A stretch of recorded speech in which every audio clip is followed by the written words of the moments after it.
Hey there, my friend. Welcome to the first episode of Into Your Darkness podcast. Into Your Darkness podcast. Think about that. I have darkness. You have darkness. Everyone around you has darkness. So why this podcast? Why should I create something to just share stories of struggles or hidden pain, trials, tribulation? Well, because I know on the other side of this screen, on the other side, someone's listening, and you might be going through despair, trial, tribulation in your life. You might be going through divorce, separation. You might be a child, a son, a teenager, and you find yourself lost in despair. And you don't know what's going on inside of your heart, inside of your mind. Maybe you've considered suicide. Maybe there is a hidden some sort of pain that you don't want anyone to know. There's an addiction. There's drug addiction, pornography. Maybe you're sitting there and you're not sure how to process the pain that you don't even know where it came from as a child. And you find yourself as an adult here trying to process whatever the fuck you went through. So who am I and why should you listen to me? In fact, I don't want you to listen to me. I don't. This is not about Danny Barrera. This is not about me. There's going to be other episodes that are going to be here. Amazing stories, individuals who've accomplished incredible things. But it's not about our accomplishments. Accolades, it's not about none of that. Because when you're in it and you're just trying to find the light and you're trying to find something that you can hold on to, I know there's one thing. As you're just wondering, man, what's out there for me? I'm going to church, I'm going through prayer, I'm asking people to pray for me. Yet, when I go back home, and when I close the door, and I'm all alone, I still feel the void. This is what it's all about. My name is Daniel Barrera. I was born in El Salvador. I'm 36 years old now. I was born in 1987. And I'm an immigrant. My family came to the United States back in 1998 to plant a church out of all things. My father was in construction. He's with the Lord now. My father, what he did is he decided at some point in time, hey, I'm going to dedicate myself to Christ and planting churches. And so in one of the missions, we came to the United States. Funny thing that happened was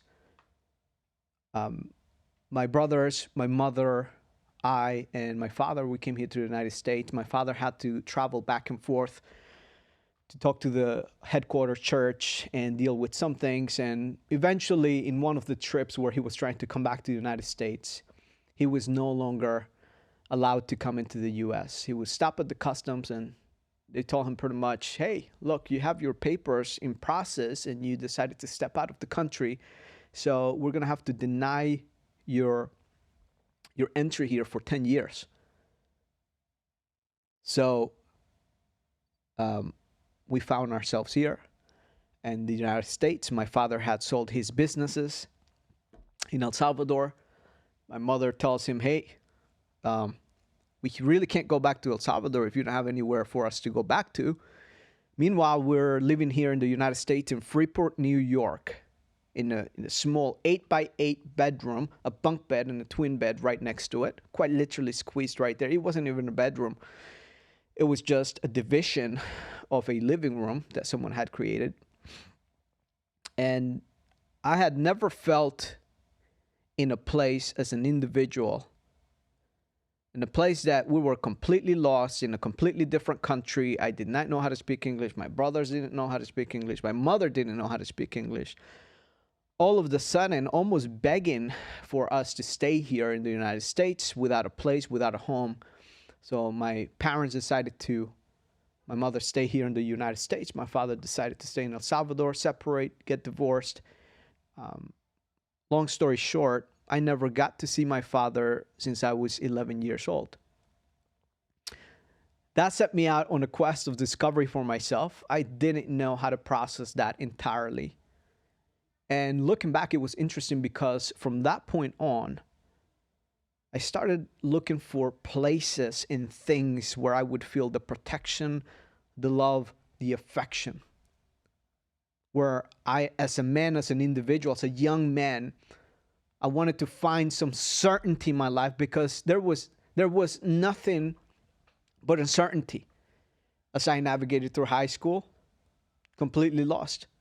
Like I come back and I'm like, man, like I don't even know how I made it through high school. As a pussified kid, had no relevance of what being a young man was. I never processed the pain, emotions. Life just happened so quick. I went to work as soon as I could. As soon as I could help my mother out, went to work. There was a point in time I was going to high school, plus working 2 jobs, helping my mother pay for the rent. And then, lo and behold, shows up a young girl that I fell in love with at a very young age. This was like towards the last year of high school. And I'm grateful for her existence in my life. At that point in time, I did not understand what love meant, whether it was love or lust. But there was something I was looking for, which was to fill the void inside of my life. I got married extremely young. By the age of 20, already had my first kid. By 24, second kid. And by that age already, I had already cheated on my ex-wife. Emotionally cheated on her. Nevertheless, it's the same fucking shit. And I still maintain myself in this spot where I didn't know inside of myself what the fuck is going on with myself. Like, there are days that I just want to go and fucking kill myself. There are days that I just feel so empty that I don't know what's going on. Is this what life is supposed to be? I mean, just fucking work, going back home to fucking kids, a wife that's fucking screaming, fighting. I mean, what's the meaning of fucking life? Just to fuck a girl that's just a partner for what? What's the purpose? Yet on the other side of my mind, I'm like, there's a piece of me that's calling me to a higher level in my life. I want to grow my family. I want to move forward. And there's this dark side inside of me pulling me towards a different direction. Hiding in fucking pornography. On the side, smoking weed. Hoping that no one would find out, going to church on Sundays, actually playing drums in church. I didn't share this fun fact, but I'm a drummer. I thought I was going to be a drummer. I went to quite a few different colleges. One of them offered college to pay for college tuition. And they come to find out that I didn't have a green card at the time. So they decided to say, hey, no, this is only for residents of the U.S. Wasn't accepted into the program. Painful lesson there. And you see, it wasn't until later on in life, my marriage was going through turmoil. I really wanted to quit altogether. I was living on Long Island, Syosset, New York, and would travel to the city every day, take the Long Island Railroad every single fucking morning, 5:30 a.m., 5:28 a.m., whatever time it was. There were winters where I would just be there, rainy days, and I'm like, man, jumping in front of this fucking train is just the way out. And this is it. Like, this is it. I could just jump right in front of it. And it's all over. I don't have to deal with none of this shit. I don't have to hide. Lo and behold, I said, well, maybe it's going to get better. In one of the trips that was happening for a presidential debate, I was working at Fox News at that time. And there was a presidential debate somewhere here in Florida, in South Florida. I believe it was Lynn University at the time. We came to host that event, and I came to the Deerfield Beach, and I'm like, wow, this is the first time I come to Florida in this scenery, in this environment. This feels like home to me. That was the first time that I came to Florida. I'm like, maybe it's time for us to change. Maybe it's time for me to bring my family to a different place, and that might fix the entire relationship problem as a man. So I tried. I I literally didn't give my ex-wife a choice at that point in time. I said, hey, we're moving and that's it. Like, I'm quitting Fox News. I'm devoting my life into growing a marketing agency. I have a couple of clients here on the side. I think this thing is going to work out. And so we move. What ends up happening is we come to Florida.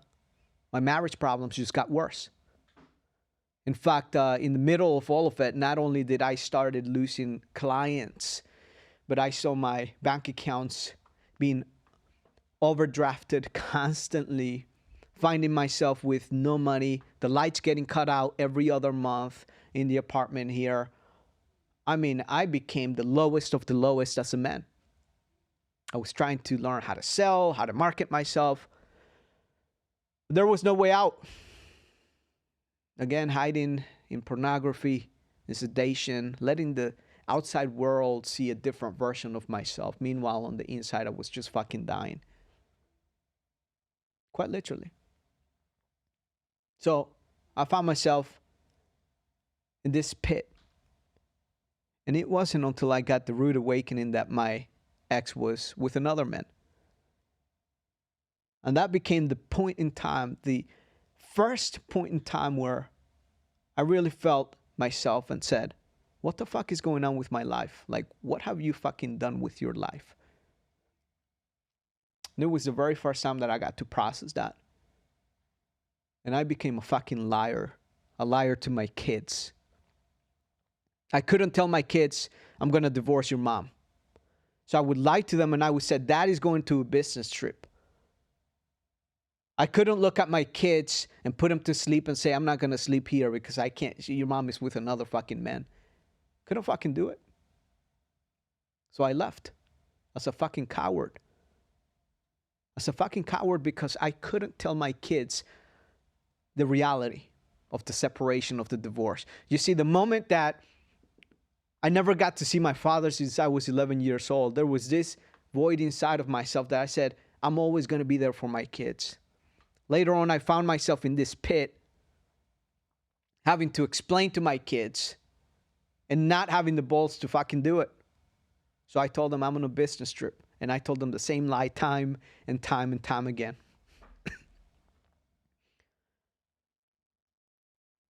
Time moved on. I ended up sleeping in my car. At that point in time, I was sleeping in my friend's couch, out of all things. I had no place to go. There was no money. I mean, I ended up sleeping in Walmart parking lots. And this is the reality where I would just fucking cry to sleep. This is the moments in time where I would debate, where the fuck am I going to take my kids?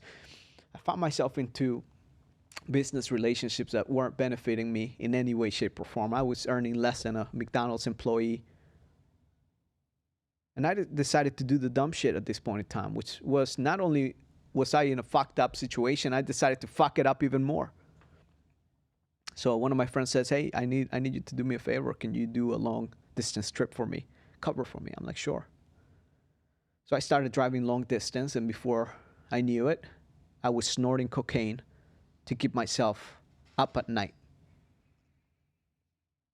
And this long distance became these moments where I felt God talking to me, where I had tears coming down my eyes, where I was just trying to pull it together, trying to find a way to make ends meet so I could finally get a place of my own and bring my kids with me.